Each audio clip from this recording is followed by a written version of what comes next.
Savez-vous comment les adresses IP sont organisées pour différents types de réseaux? Dans ce cours, nous allons explorer les classes d'adresses IP, comprendre leur structure et leurs utilisations et découvrir comment elles facilitent la gestion des réseaux.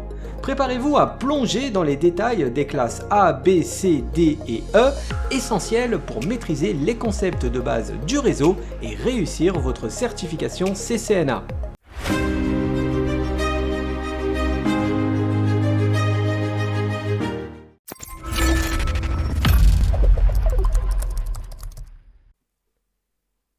Pour accueillir des réseaux de différentes tailles, les adresses IP sont divisées en catégories que l'on appelle classes.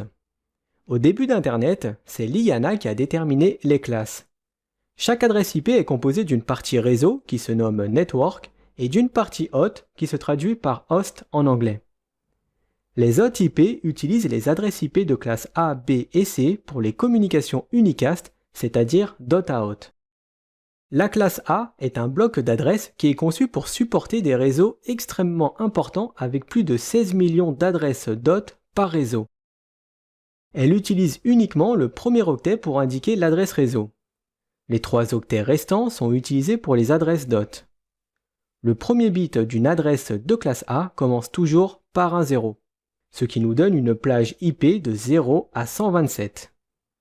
Petite exception ici, la plage 127 ne peut pas être utilisée car elle est réservée aux adresses de loopback et pour faire des diagnostics. Une interface loopback est une interface virtuelle, c'est-à-dire qu'elle n'existe pas. On l'utilise principalement sur les routeurs pour jouer le rôle de la corbeille du réseau.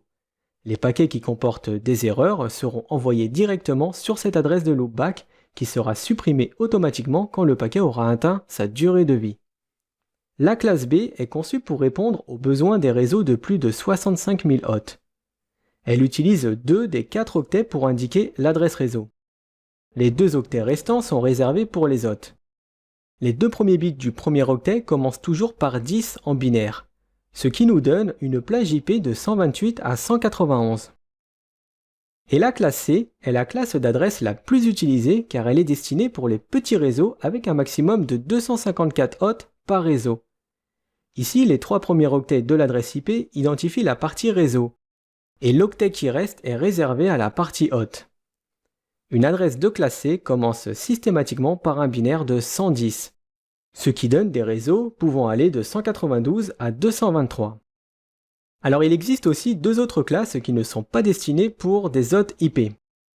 La classe D est dédiée aux applications multicast, par exemple pour du streaming. Elle commence obligatoirement par le binaire 11-10 et va donc de 224 à 239. Et la classe E est réservée par l'IANA comme un bloc d'adresses expérimentales. Elle commence par 4 x 1 et va de 240 à 255. Les adresses IP de classe D et E sont des cas particuliers. Elles ne sont jamais assignées aux hôtes.